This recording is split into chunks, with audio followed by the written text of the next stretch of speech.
De pie entonces para recitar el lema de la casa.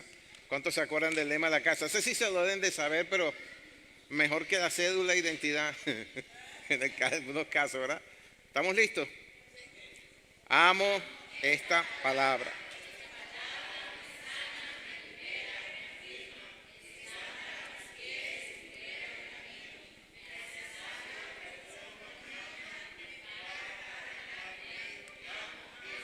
Muy bien, pueden sentarse.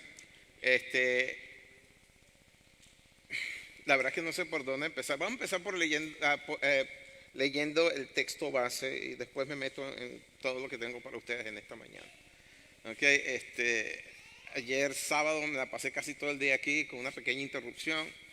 El viernes en la mañana también, y agonicé con esto y después les digo por qué. Pero el texto base está en Juan capítulo 12, versos 12 y 13. Lo vamos a ver desde la Biblia textual, por favor, lo pones en pantalla.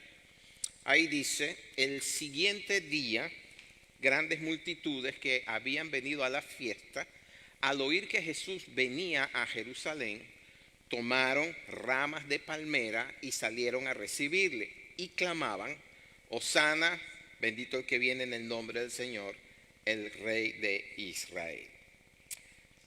Como ustedes saben, hemos estado siguiendo la serie Los que cruzan ríos, basada en el libro, en la epístola a los Hebreos, que ha sido hasta ahora bastante interesante, ¿verdad que sí? Nos ha ayudado a crecer no solamente en nuestro conocimiento, sino en nuestra relación que tenemos como hijos de Dios, con el Padre, con el Hijo y con el Espíritu Santo.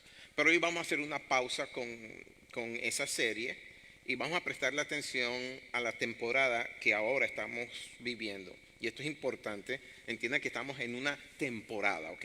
Le estoy hablando en una temporada en el Espíritu. Y como les mencioné hace un momentito, les soy bien franco al decirles que agonicé con esta enseñanza porque tenemos que hablar de lo que está sucediendo en este momento, en los ambientes, en los aires, en el Espíritu. Y todo esto lo hemos estado enseñando desde el 2014. Eso quiere decir que tenemos 12 años enseñando acerca de este tema, que fue cuando Dios nos empezó a revelar acerca de sus fiestas y la importancia de su contenido. Y sufría porque no quiero ser repetitivo. 12 años enseñando el mismo tema se vuelve un poquito repetitivo. Y entonces estaba buscando, Señor, ¿cómo enseño esto de otra manera? ¿Cómo que llame la atención, que la gente le preste atención y qué cosas nuevas nos vas a revelar? Entonces estaba sufriendo con eso. Y ustedes saben muy bien que cuando hablamos de la fiesta de Dios, estamos hablando del carácter y el contenido profético que tienen estas fiestas, ¿no? Comenzando por el hecho de que son 7 fiestas repartidas entre 7 meses. Y ahí tienen ustedes otra vez, como siempre les he mencionado, el número 7, que es un número bien profético. Y nos habla de lo completo, de lo perfecto, de cuando uno está saciado, ¿verdad? De algo que rebosa, hay satisfacción plena. Y 7 es un ciclo completo. Amén, ¿de acuerdo? Entonces hay un contenido profético que es importante prestarle atención. Y a cada una de estas fiestas apuntan proféticamente a un aspecto de nuestro Salvador, así como de nuestra salvación. Y por lo tanto es importante que le prestemos atención a lo que está sucediendo en las épocas. Y ustedes saben que son de 2 épocas del año. Hablamos de primavera y hablamos del otoño, ¿verdad? Ahora estamos en tiempo de primavera y en este tiempo se van a dar, en un fin de semana, se van a dar 3 fiestas, ¿ok? Comenzando por la Pascua y panes sin levadura y primicias, que es el día que tradicionalmente le asignamos a la resurrección, que es así, ¿no? Si usted estudia bien la palabra, usted verá que la Biblia dice que el primer día de la semana, bíblicamente hablando, es el domingo, no es el lunes, ¿ok? Es el domingo. ¿Por qué? Porque el 7º día es sábado y el Señor resucitó al día siguiente del sábado de la Pascua en la cual Él murió. No me voy a meter mucho con todo eso porque todavía no me he llegado a ese punto. Hoy lo que se celebra en el mundo cristiano es otra cosa basada en la historia y en la tradición, ¿no? Lo importante es que cada una de las fiestas, y las 4 que vamos a ver en esta temporada, muestran un aspecto de nuestro Salvador, así como de nuestra salvación. Y es importante prestarle atención Y tanto más ahora, dice Hebreos capítulo 10, verso 25, que vemos que el día de su venida está cerca. Amén. Entonces usted dice, pero usted sabe cuándo va a venir el Señor. No, no lo sé, no lo sabe nadie.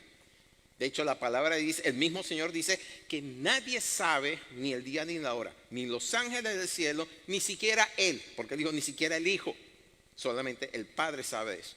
Pero lo que sí estamos seguros es que estamos 2026 años más cerca de su venida que antes. ¿Ok? ¿De acuerdo? Y eso hay que tenerlo presente. Ahora, yo insisto en darles estas enseñanzas porque fue la orden que el Señor me dio. ¿Ok? Llegó un momento en que yo también me sentía agotado de estar dando las enseñanzas todos los años, las mismas enseñanzas, y el Señor me habló y me dijo, no dejes de dar esta enseñanza. Insiste con ella hasta que sea vivencia en ustedes, hasta que se haga carne en ustedes, hasta que sea parte de su vida. ¿Okay? Y yo quiero ser obediente al Señor. ¿De acuerdo? Ahora, dicho esto, tengo que reconocer que Dios nunca nos ha dejado de sorprender. Y soy testigo, así como muchos de ustedes, que año tras año el Señor siempre nos revela un aspecto nuevo en estas fiestas, ¿ok?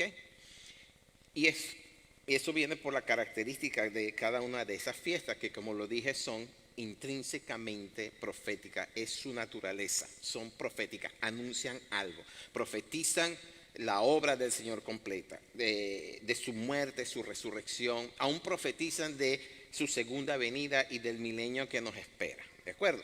Así que la razón por la cual hoy hablamos del comienzo de temporada de sus fiestas es simple, está en el calendario de Dios, y en ese calendario de Dios Él tiene apuntado que en estos días se deben abrir los cielos, las ventanas de los cielos, para bendecir profusamente a su pueblo.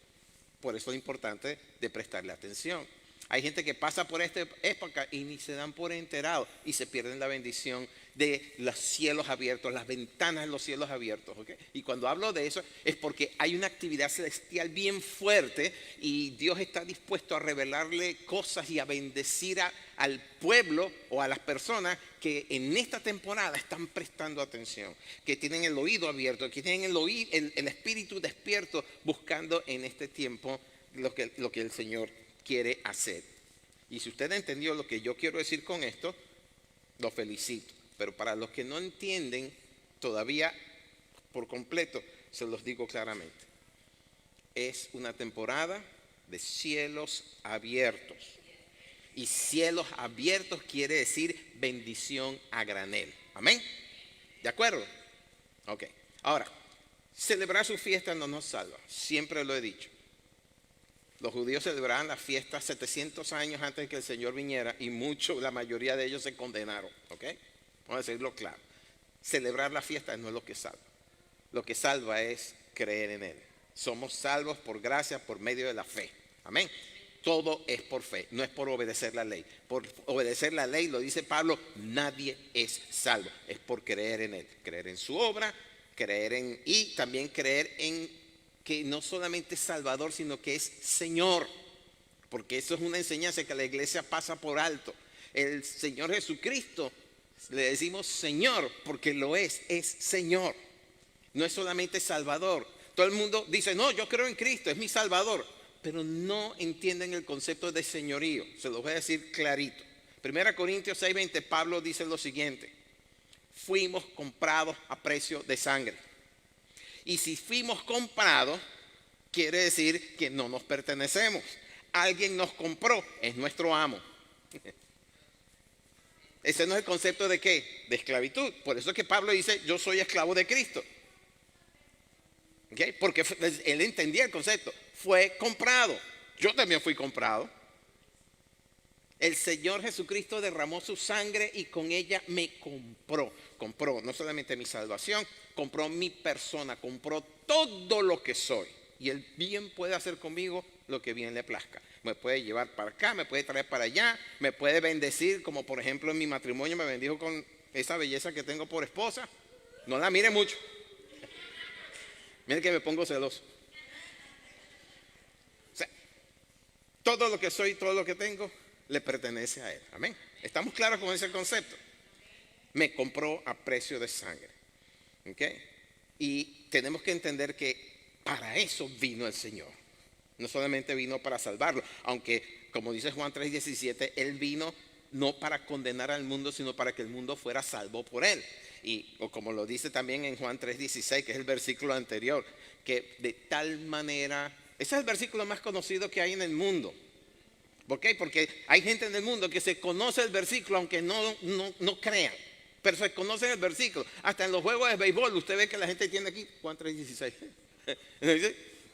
Juan 3:16, lo tienen por aquí escrito y está en todas partes. ¿Y qué es Juan 3:16? Bueno, Juan 3:16 dice, porque de tal manera amó Dios al mundo que ha dado a su Hijo unigénito para que todo aquel que en Él crea no se pierda. Amén, amén, ok, amén. De tal manera Dios nos amó que dio lo mejor que Él tenía. ¿Usted se da cuenta de eso? ¿Quién de ustedes es capaz de dar un hijo por otra persona? Yo no soy capaz de dar a mi hijo ni por mi esposa. Y ella tampoco daría a su hijo por mi persona. Hijo es hijo, man. ¿Ok? Pero Dios es excepcional. Porque lo mejor que tenía no era la creación, no era el universo. No era todo lo que Él podía hacer con eso. Lo más importante, lo mejor que Él tenía era su hijo. Y lo dio gratuitamente a cambio de nosotros. Y si usted se pone a pensar, eso habla del valor que usted tiene para el Señor, para nuestro Creador. Y por eso es que Abraham es tan conocido, porque lo mismo que le pidió Dios a Abraham fue lo que Dios hizo por nosotros. ¿Ustedes se acuerdan de Génesis 22? A mí ese capítulo me llama tanto la atención, porque empieza diciendo, después de todas estas cosas, estamos hablando de 20 años de prueba, a través de la cual pasó Abraham, le dieron a su hijo Isaac. Isaac ya tendría 20 y pico de años de edad. Y el Señor un día bien le dice a Abraham, ofréceme en sacrificio a tu hijo Isaac, aquel que amas. ¡Wow! Abraham ni chistó. Es más, ni se lo dijo a Sara, porque si no Sara no lo deja.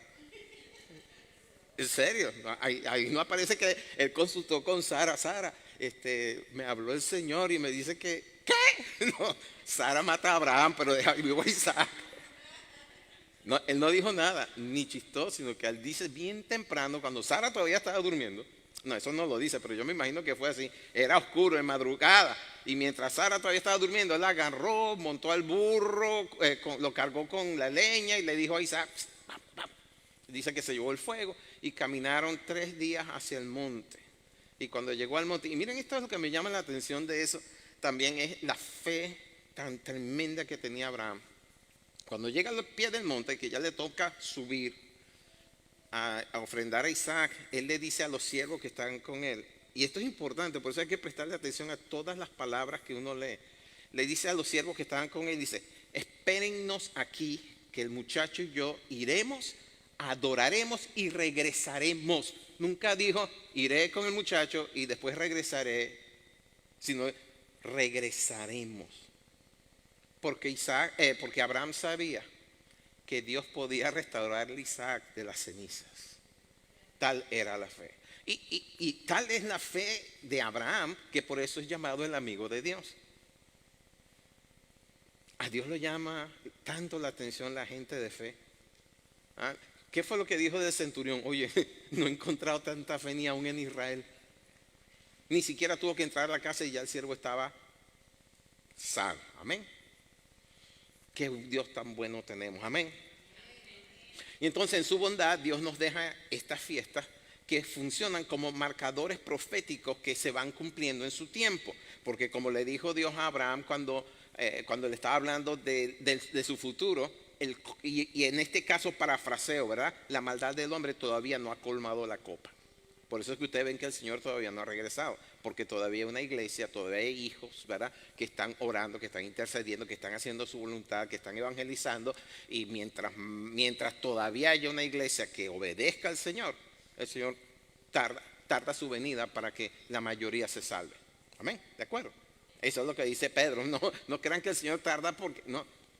El Señor no va a tardar, lo que pasa es que nos está dando tiempo para que nos arrepintamos. Así que estas fiestas en esta fiesta están contenidas todos los aspectos del plan redentivo de nuestro Dios para la humanidad. ¿De acuerdo? Y como hemos recalcado en más de una ocasión, estas 4 primeras fiestas se cumplieron con su primera venida, ¿ok? Venida que está reflejada en Isaías 53 cuando vino como el siervo sufriente. ¿Ustedes saben que los judíos no leen Isaías 53? No lo leen, porque no pueden aceptar el hecho de que su Mesías viniera a sufrir y a morir para después retornar. No lo aceptan. Entonces, y lo he visto varias veces en YouTube y en otras plataformas, he visto como cuando les hablan de Isaías 53, dicen Isaías 53. Y Isaías tiene 53 libros. Sí, mira.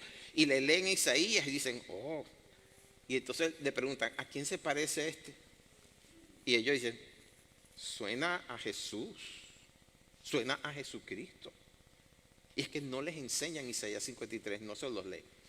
Entonces, queda claro que estamos en una temporada de fiestas, 4 fiestas, que son la Pascua, los panes sin levadura, las primicias y Pentecostés. Y en cada una de ellas el Señor está presente. En la Pascua es el Cordero de Dios que quita el pecado del mundo. ¿Sí? En panes sin levadura es la manifestación de la santidad que Dios demanda de cada uno de nosotros. En las primicias, Él es el primogénito de los que mueren, el primogénito de los que resucitan. Y 50 días después, en Pentecostés, que es la 4ª fiesta, Él es el que derrama su espíritu de lo alto. ¿Amén? ¿De acuerdo? Ahora bien, en esa primera fiesta, que es la Pascua, hay una orden dada, está en la ley, lo pueden encontrar en Levíticos 23, creo que es, y en Éxodo también, Éxodo 16, en donde dice que para celebrar la Pascua, todas las familias de Israel tenían que escoger una oveja que fuera sin defecto, o sea, perfecta, pues, que no estuviera, ni tuviera heridas, ni tuviera manchas, ni tuviera nada de eso. Y cada familia debía apartar el cordero, ese cordero pascual, para guardarlo, resguardarlo, hasta el día de la Pascua, que era cuando tenían que sacrificar, llevar la oveja a donde el sacerdote, al templo, para que lo degollaran y se lo devolvieran muerto, despellejado, para ellos consumirlo. Eso está ahí en la ley. Dice el día 10 de ese mes. Y entonces, cuando está hablando del mes, está hablando del primer mes del año en el calendario religioso, bueno, en el calendario que Dios le dio, que es un calendario de libertad. Lo que pasa es que nosotros, los hombres, le asignamos el término de religiosidad de ese tipo de cosas, sobre todo cuando hablamos de tradiciones, y nos volvemos religiosos en ese aspecto, pero no. El calendario que Dios le dio a Israel el día que lo sacó de Egipto fue un calendario de liberación. ¿Estamos claros? Porque fue el día que salieron, que se rompió el yugo que tenía Egipto sobre ellos y ellos salieron en libertad. Y entonces Dios les dice a partir de ahora que ahora ya no son esclavos, sino son gente libre, que ya no son esclavos, sino que son un reino. ¿Ok? Este va a ser el primer mes del año para ustedes. Y en este mes, el día 10, van a apartar una oveja, la van a guardar, la van a cuidar, la van a mimar, porque el 14 me la van a traer en ofrenda por esta liberación que ustedes acaban de recibir. Entonces esa ley es perpetua. Todos los años en Israel o fuera de Israel, en la sinagoga, agarran una oveja, la apartan el día 10 y ¿qué hacen con ella? La lavan, la alimentan, la cuidan, la miman, ¿verdad? La observan bien, se encariñan con ella y después la degollan. ¿Usted se imagina eso? Ahora, casi nadie tiene como mascota una oveja. La mayoría de nosotros tiene perros de mascota o gatos. ¿Usted se imagina que con el perro con el que tanto se ha encariñado lo tenga que ofrecer? Nuevamente, mi esposa me mata a mí antes que al perro. Tanto es el cariño que ella le tiene a ese perro. Sin embargo, el que le sirve mejor la comida soy yo. Tratando de ganar indulgencia con la... ¿Ok? Entonces, ellos apartaban ese día 10 a la oveja para examinarla, porque 4 días después la iban ¿cómo se llama? A sacrificar. Ahora, ese día 10 en el calendario litúrgico, que es el calendario religioso, ¿verdad? Liturgia viene del griego liturgeo, y lo que quiere decir es el servicio que se presta ese día o la observación de la obra que se hace en ese calendario. En ese calendario litúrgico que incluye todas las denominaciones protestantes, incluyendo la Iglesia Católica, el día 10 se le llama o se conoce como el Domingo de Palmas. ¿Por qué? Porque el día 10 del mes en el año en curso en el cual murió el Señor Jesús, ese día Él entró a Jerusalén y todo el pueblo se alborotó. Y la gente empezó a poner palmas para que Él pasara montado sobre el pollino, ¿no? Y por eso fue, como leímos como ustedes vieron que leímos en Juan 12, la reacción de la multitud. ¿Okay? Multitud que estaba compuesta, y cuando dice multitud hay que también prestar atención. Era en la época de la Pascua, ¿verdad? Ahora, de las 7 fiestas, hay 3 fiestas que son obligatorias para todo varón israelita asistir a Jerusalén para celebrar la fiesta. En otras palabras, se les conoce como las fiestas de la peregrinación.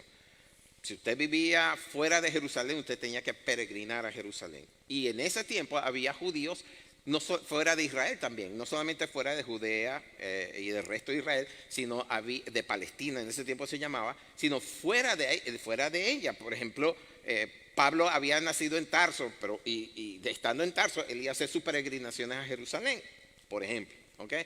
Y así mucho. Bernabé fue otro que no había nacido sino en Chipre, pero él hacía sus peregrinaciones. ¿Por qué? Porque era la ley, tenían que hacerla. Y entonces cuando se acercaba la fiesta, días antes de ella, la gente empezaba a viajar a Jerusalén. Ahora, Jerusalén era una ciudad amurallada, no tenía mucho espacio. Y entonces, por fuera, era como la segunda fiesta de peregrinación, que es la fiesta de tabernáculo. Todo eso se llenaba de gente, todo eso, había una multitud. Y en el caso de esta fiesta, la Pascua no era una fiesta de esas. La que era panes y levadura. La que era obligatoria peregrinar era panes y levadura. El detalle está que panes y levadura y Pascua eran casi simultáneas. ¿Por qué? Porque la Pascua se celebraba en lo que la Biblia lo llama entre las 2 tardes, que es cuando ya cae el ocaso, que es alrededor de las 6 de la tarde. Y en el calendario hebreo, a las 6 de la tarde comienza el siguiente día. ¿Okay? Es a las 6 de la tarde que ellos empiezan a contar a las 6 de la tarde, no a la medianoche como nosotros, sino a las 6 de la tarde. Y además de eso, la cena pascual con el cordero tenían que consumirlo, era a las 6 de la tarde, y parte de ese menú era panes sin levadura. Entonces eran 2 fiestas, Pascua y panes sin levadura, que eran simultáneas, se celebraban simultáneas, y cada uno tiene su significado. ¿Okay? Ya vamos a llegar allí. Pero entonces, cuando el Señor está descendiendo para entrar viene descendiendo de Betania. Cuando Él ya está por entrar a Jerusalén, la gente se alborota porque preguntan, ¿quién es este? Ese es Jesús, el profeta. Y entonces todo el pueblo se alborota porque han escuchado de su fama. Había resucitado a Lázaro, había multiplicado panes y peces, había sanado a tanta gente. Y la gente se alborota, sobre todo los que venían de afuera de Jerusalén, porque querían verlo, tenían curiosidad de conocer quién es este Jesús. Y cuando oyen, los discípulos, también era que los discípulos empezaron a danzar porque cayó un espíritu de gozo. Era época de fiesta, ¿ok? Y cayó un espíritu de gozo. ¿Qué pasó? Epa, sal de ahí. Sí, no sé qué. Un espíritu de gozo que cayó, que la gente empezaba, Hosana, Hosana en las alturas, Hosana el que viene el nombre del Señor. Y todo el pueblo se alborotó y empezaron a cortar ramas de palmeras, ramas de otro tipo de arbustos. Y los que no tenían con qué cortar, se quitaban la capa y tiraban la capa para que el Señor montado en el pollino pasara sobre ellos. Era una unción que cayó del cielo. Era la presentación que el cielo estaba haciendo del cordero que Dios había escogido ese año. Todos los años anteriores, el pueblo, el sumo sacerdote era el que escogía la oveja para el sacrificio, el cordero pascual. Ese año fue Dios el Padre quien escogió el cordero. Y el cordero era Cristo Jesús. Y de repente cayó esa unción del cielo porque el Señor, el Padre, estaba presentando al Cordero Pascual. Mucha gente interpretó de otra manera.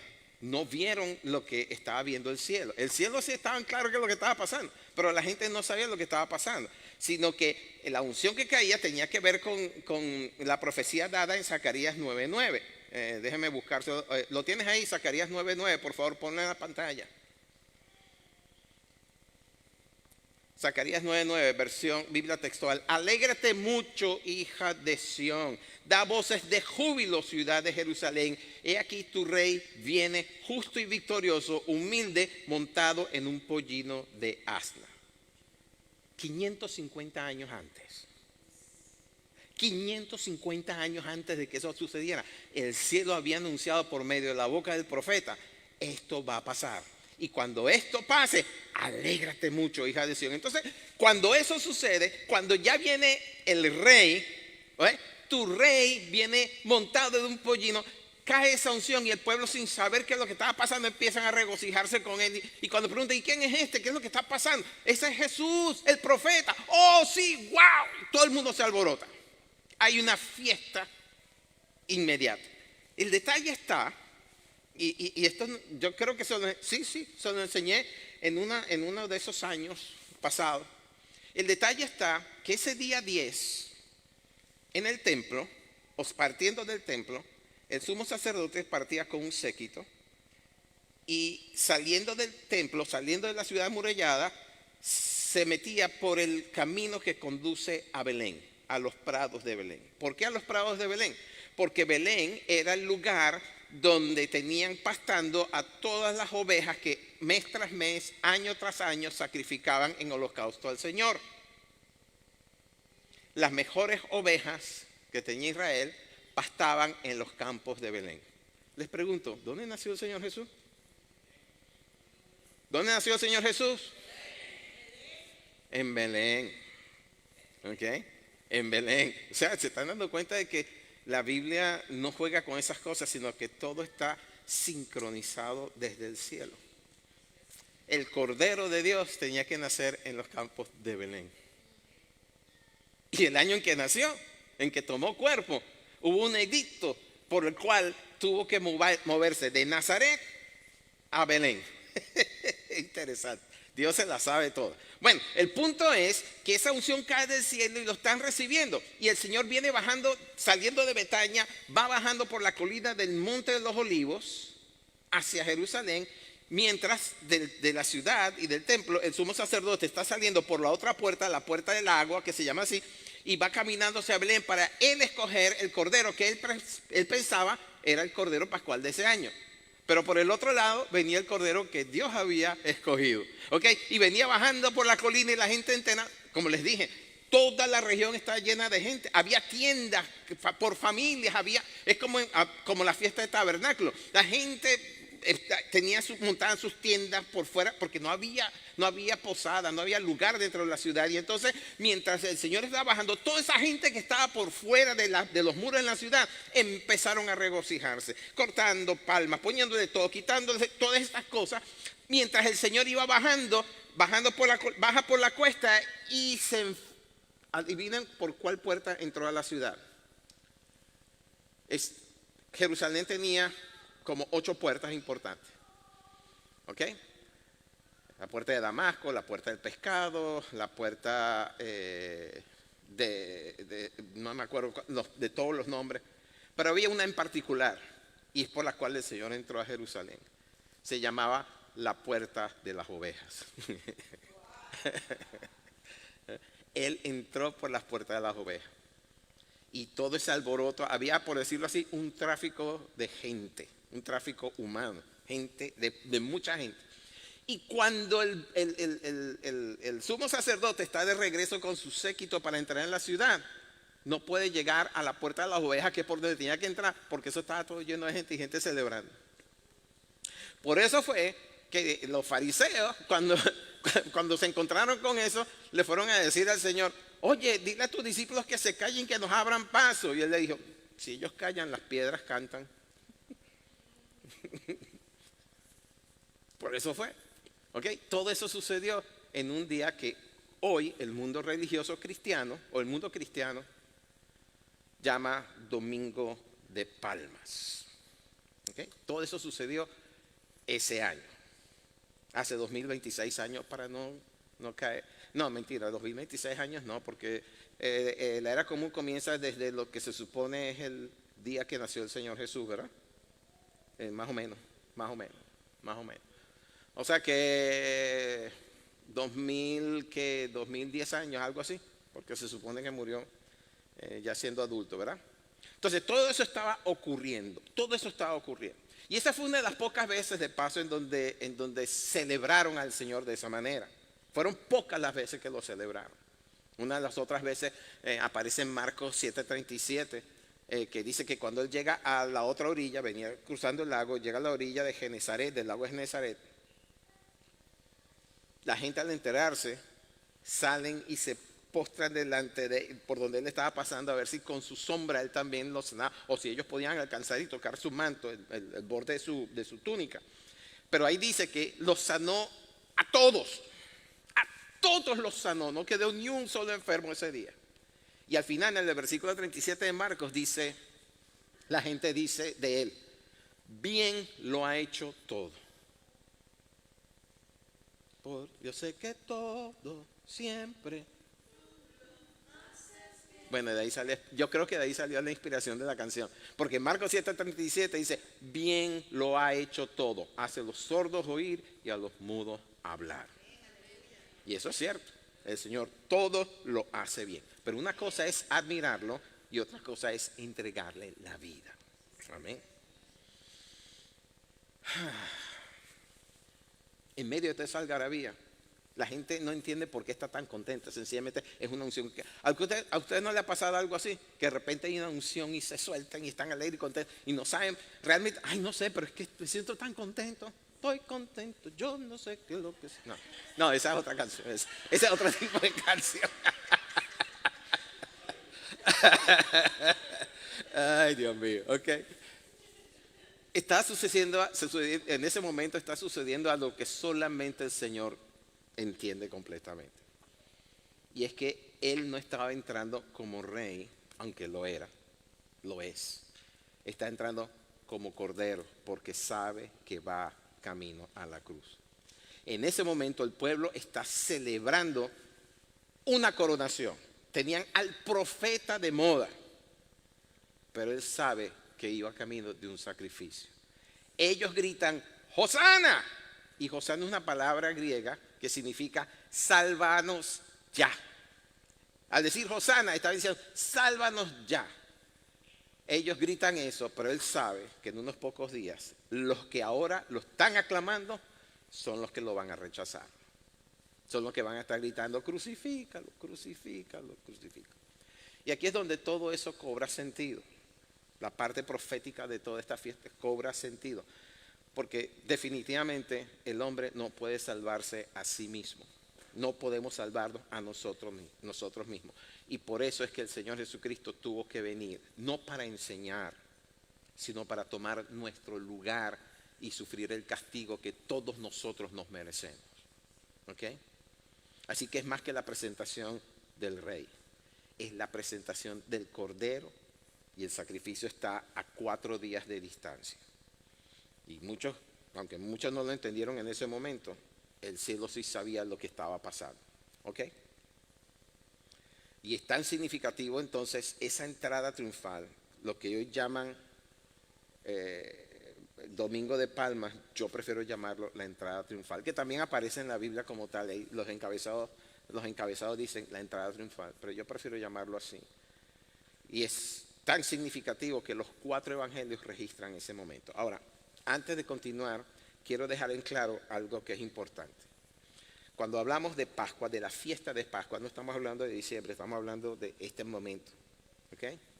No estamos hablando solamente de resurrección. Si solamente nos enfocamos en la resurrección en este momento, el mensaje estaría incompleto. Porque bíblicamente hablando, la Pascua significa sacrificio, sangre derramada, muerte, expiación y liberación. Y la consecuencia de eso que les acabo de decir, sacrificio, derramamiento de sangre, muerte, expiación y liberación, cobra sentido cuando llega la resurrección. Y es que sin derramamiento de sangre, dice Hebreos 9:22, sin derramamiento de sangre no hay remisión de pecado. El Señor tenía que pasar por eso para que nosotros pudiésemos ser salvos. Si el Señor no se deja crucificar, ninguno de nosotros lo es. ¿Se están dando cuenta del nivel de amor que Dios tenía por nosotros? El Señor crucificado allí, y era el Señor, ¿ok? Yo estoy seguro que Él estaba pensando en cada uno de nosotros, en los millones de millones que iban a aceptar, que lo iban a aceptar y reconocer como el Señor, el Mesías, el Salvador, y que iban a ser salvos para pasar una eternidad con Él. Entonces, por eso lo que la tradición llama como un domingo de palmas debe ser visto como un momento profético puntual en la historia de la creación. ¿Me escuchó? Porque ese fue el pivote que Dios usó para conducir el resto. Ese día el Padre había ordenado que el Hijo se presentase públicamente como el Cordero de Dios, que 4 días después iba a ser sacrificado para la redención de todos los que en Él creyeran. ¿Ok? El mismo que desde la cruz diría: Padre, perdónalos porque no saben lo que hacen. Y pocas horas después de decir eso, dijo: Tetelestai. Traducción: consumado es. La ofrenda se había completado. Así que este acontecimiento de la entrada triunfal que ocurrió 4 días antes, también viene marcada por otro acontecimiento antes de eso. Y es que 2 días antes, o sea, 6 días antes, dice Juan 12, 6 días antes, el Señor, sabiendo que le había llegado la hora, desciende a Betania y reposa en casa de Lázaro, a quien había resucitado, de María y Marta. Y dice Juan que estando allí, María agarra 1 libra, medio kilo, de un perfume hecho a base de nardo puro, que era la base del perfume. Y dice la Biblia que esa libra era sumamente costosa. Yo busqué y los comentaristas dicen que esa libra de nardo puro era el equivalente a 1 año de salario. Ahora, usted imagínese, usted que gana $100,000 al año, usted imagínese que todo eso usted lo botara en un solo momento, derramándoselo sobre la cabeza del Señor y bañándolas a los pies. $100,000 de ofrenda. ¿Qué es lo que quiero decir con esto? Lo que María estaba haciendo allí no era un acto religioso, era un acto de adoración, porque adoración implica siempre un sacrificio. ¿Usted cree que porque levanta las manos y por si se contagia con la música usted está adorando? No. Cuando a usted le cuesta hacer eso y sin embargo lo hace porque sabe a quién va dirigido, está haciendo un sacrificio. Amén. Cuando usted hace el esfuerzo de salir de su casa un domingo para estar con nosotros y celebrar al Señor, eso es un sacrificio que a Dios le agrada. Ahora, si usted dice: no voy a aprender la televisión y voy a verlo por las redes. Bueno, no lo estoy diciendo por ustedes que están a 1000 millas de aquí. Lo estoy diciendo, ¿verdad?, para los que vivimos aquí en la ciudad. No crean que es lo mismo. Ahora, usted está enfermo, está en cama y dice: lo que quiero es dormir, pero voy a hacer el sacrificio de ver el culto para por lo menos. Eso es un sacrificio de alabanza que a Dios le agrada. Adoración sin sacrificio. Toda adoración cuesta algo. Y lo que hizo María fue invertir, porque lo que ella sembró en ese momento, en una siembra, ¿verdad?, el salario de todo 1 año, y lo derramó sobre la cabeza del Señor. Y como siempre aparecen los criticones, porque nunca faltan, ¿verdad? Uno hace una obra buena y ya, no sé por qué hizo eso. Mire, en este caso apareció fue Judas. Y ustedes saben que la Biblia dice que Judas era ladrón. Y cuando él vio que ella hizo todo eso y él sacó la cuenta y se dio cuenta de que ese era el salario de todo 1 año, él dijo: pero qué desperdicio, ¿por qué mejor no lo usamos para alimentar a los pobres? Mentira, hipócrita. Él lo que quería era echarle mano a eso. Decía: uy, aquí tengo el sustento de todo 1 año. Él le metía la mano en la bolsa de misiones que tenían los discípulos y el Señor. Él era ladrón. ¿Okay? Y el Señor entonces, ante tal exclamación de Judas, el Señor le dice: déjala, que para mi sepultura, para mi muerte, lo ha hecho.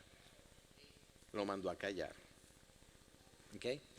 Ahora, todo esto ocurre bajo el completo control del Padre. Y ahí observamos lo sincronizado de todos los eventos. Todo fue perfecto. ¿Ok? ¿De acuerdo? Déjeme adelantar un poquitico. Entonces, vamos a llegar al corazón del mensaje. Como le dije antes, el problema de la humanidad no es que sea educado o le falta educación, no es que sean pobres y haya desigualdad social. No, el problema de la humanidad es que no se puede redimir a sí misma. Ponme el Salmo 49, por favor, en la pantalla, versículos 7 y 8. Ahí dice, ninguno de ellos podrá en manera alguna redimir al hermano, ni dar a Dios su rescate, porque la redención de su vida es de gran precio y no se logrará jamás.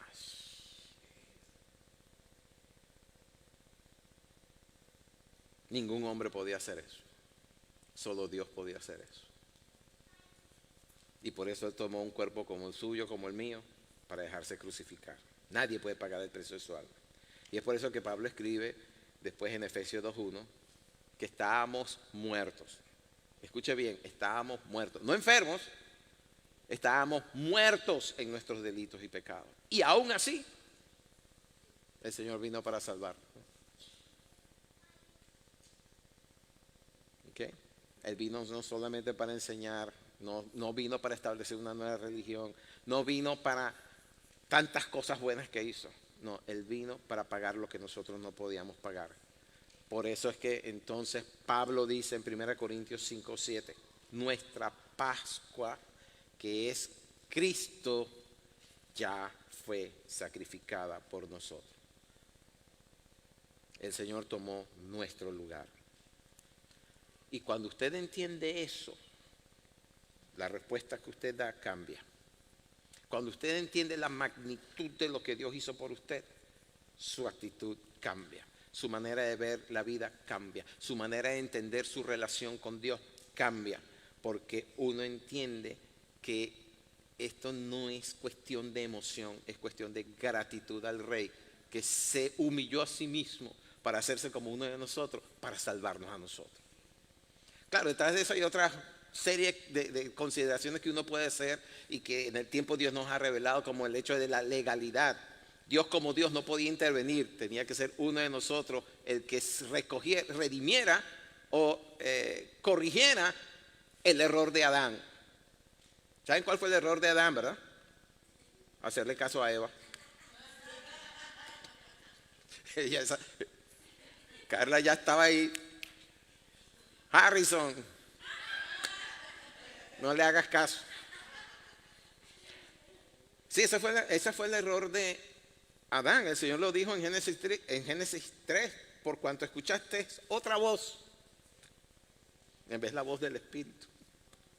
¿Okay? Ahora, ¿qué hacemos nosotros con todo esto? ¿Qué hacemos con esta verdad? Pues vivirla. No podemos hacer otra cosa. Vivirla y entender que nuestra salvación, como se lo dije hace un rato, no depende de la ley ni de guardar las fiestas que están contenidas en la ley, porque somos salvos por gracia por medio de la fe. En segundo lugar, que las fiestas en sí revelan a Cristo y que es importante tomarlas en cuenta. Dice Colosenses 2, 16, 17 que las fiestas son sombras de lo que había de venir. Son anuncios proféticos. Pero había que discernirlas, solamente se entienden por revelación. Y Jesucristo es el que había de venir. ¿Ok? Y volverá una segunda vez en otra temporada de fiesta. De hecho, volverá en la 7ª fiesta, que es Tabernáculos. Y tercero, tenemos que entender que por fe ahora somos parte del pueblo de Dios. Y escúcheme bien, si el Rey está de fiesta, nosotros también. Si somos parte del cuerpo de Cristo, Él es la cabeza, nosotros el cuerpo. Si el Rey está de fiesta, nosotros también. Así que hoy no estamos aquí recordando un evento religioso más. Estamos viendo el cumplimiento de un misterio oculto, el misterio de los siglos, como lo llama Pablo. Estamos viendo al rey entrando, al cordero siendo presentado y al sacrificio siendo consumado. ¿Ok? Por eso, en un día como hoy, al que el mundo llama Domingo de Palmas, nosotros debemos llamarlo la entrada triunfal del Señor. Y esto nos deja entonces con una respuesta bien clara a esta enseñanza. Y es que no basta con que digamos, el Señor todo lo hace bien. Tenemos que aprender a decir, Él es mi Señor. Amén. Así que Domingo de Palmas fue el anticipo. Fue una gran celebración, pero fue el anticipo a un gran sacrificio. Amén. Lo bueno es que ese sacrificio terminó con la tumba vacía. De eso hablaremos el domingo que viene. ¿Qué tal si oramos y damos por cerrada la sesión de hoy? Le damos gracias al Señor por ello, ¿verdad? Domingo de Palmas. El mundo lo celebra como un evento histórico. Nosotros que ahora tenemos este entendimiento y esta revelación, sabemos que lo que el mundo llama Domingo de Palmas fue un momento profético puntual en la historia de la creación. Porque ese evento dio pie a lo siguiente: la muerte de nuestro Señor y posteriormente, 3 días después, la resurrección del Señor. Y si Cristo ha resucitado, nosotros también con Él. Amén. Si Él no hubiese crucificado, como dice Pablo, estamos perdiendo el tiempo. Lo importante es eso: el Señor resucitó. El Señor resucitó. Eso lo podemos cantar otro día. Aleluya, a la muerte Él venció. Aleluya. Amén. Oremos entonces. Señor, ciertamente nos falta mucho por aprender y entender acerca de tu obra, de la perfección de tu obra, de cómo todas las cosas, Señor, cayeron justamente en su lugar porque así lo planificaste. Pero también digo, Señor, que más importante que entender es el obedecer.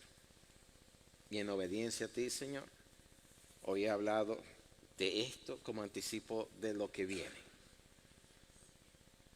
Tu fiesta. Fiestas que fueron establecidas, pero que tienen una verdad encerrada y que la mayoría de la gente no ve ni entiende, Señor. Muchos pasan por ella sencillamente como una tradición, un rito que año tras año efectúan sin darse cuenta de que ese fue el acontecimiento más importante en la historia de la creación. Señor, y es que si tú no hubieras venido en una época como esta, si tú no hubieras venido, Señor Dios, y te hubieses dejado llevar como cordero que enmudeció al matadero, no podríamos ser salvos. Pero por cuanto tú hiciste eso, Señor Dios, para luego vencer al pecado y a la muerte y quitarle las llaves al que tenía potestad sobre la muerte, nosotros ahora lo contamos como ganancia, por cuanto en ti somos más que vencedores sobre el pecado y sobre la muerte, porque nuestro depósito de fe en ti se mantiene firme, porque tú eres poderoso para guardar ese depósito hasta el día en que tú te manifiestes al mundo como rey, ya no como cordero, sino como el rey que viene y que reinará por siempre y para siempre. Señor Jesús, gracias. Pedimos, Señor Dios, que estas clases que damos, estas enseñanzas que aprendemos de tu palabra, estas revelaciones que recibimos por medio de tu Espíritu, Señor Dios, puedan alumbrar nuestro entendimiento. Y al alumbrarlo, Señor, que nosotros podamos vernos en ti y verte a ti en nosotros. Entender quién eres tú en nosotros y quiénes somos nosotros en ti. Como hemos enseñado en domingos pasados, tú eres el sumo sacerdote de nuestra fe y nosotros, siendo parte del cuerpo de Cristo, también somos llamados reyes y sacerdotes en ti. Entraste a Jerusalén en aquel tiempo como rey y te crucificaron como cordero, pero resucitaste como el Dios inmortal que eres. Y nosotros, Señor Dios, también, porque en tu resurrección nosotros también resucitamos. Señor, que nosotros podamos no solamente entender, sino vivir estas verdades, dejándonos guiar por tu Espíritu que también derramaste de lo alto en una fiesta, la cuarta fiesta que ordenaste, y que tu Espíritu entonces en nosotros no solamente nos dé revelaciones de cosas que no conocíamos, entendíamos, sino que nos dé la potencia, la fuerza para vivir la vida que tú nos has llamado a vivir.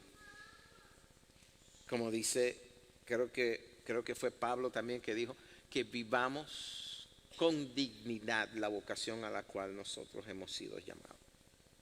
Señor, gracias.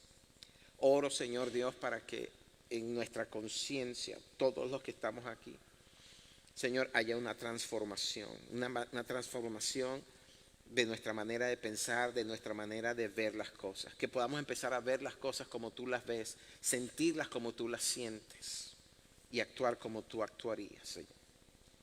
Que siempre tengamos presente, Señor, que el precio que tú pagaste, aunque fue por millones de millones, en lo individual te costó mucho. Porque mi sola vida, Señor, el que tú dieras tu vida solamente por mí, ya era demasiado. Pero tú lo hiciste por amor. Lo hiciste por amor a nosotros. Y por ello, gracias. Gracias, Señor. Levanta tus manos al cielo y dale gracias. Señor, gracias, gracias. Señor, mi entendimiento me dice algo, mi mente me dice algo, pero no alcanzo a comprender completamente, Señor, todo lo que eso significa. Pero sí creo en lo que anuncia, Señor. Ayúdame a entender. Ayúdame a entender, Señor Dios, la dimensión de la gracia a la cual he sido llamado. Gracia que se derrama a través de nosotros. Y que tu nombre sea glorificado cada día de nuestra vida, de aquí hasta el momento en que tú nos llames a tu presencia, si es que no has venido antes para establecerte como el Rey de Reyes y el Señor de Señores, porque lo eres. Y te adoramos, Señor Jesús. Te adoramos, Padre bueno, te adoramos, Espíritu Santo. Te damos tantas gracias porque has avivado nuestra fe. Recibe nuestra adoración. Recibe nuestra adoración. Te adoramos. Y te damos gloria, honra y alabanza. Señor Dios, que en esta temporada se rompa el espíritu religioso que nos impide ver las verdades de estas cosas. Que, Señor, lo que el mundo tiene por tradición, Señor, se caiga y puedan ver la verdad detrás de esto. Y tu nombre pueda ser glorificado en todos los rincones del planeta. Señor Jesús, tú nos enseñaste a orar, venga tu reino. Señor, nosotros pedimos, venga tu reino. Comienza por nuestra vida, pero también, Señor, que venga tu reino y se establezca en nuestras naciones, en nuestras ciudades. Señor, en las 194 naciones que hay en el mundo, en todo asentamiento donde haya gente, venga tu reino y se haga tu voluntad, como es en el cielo, también en la tierra, para gloria del Padre, del Hijo y del Espíritu Santo. Amén y amén. Son bendecidos. Amén. Ahora, varones, no se me vayan.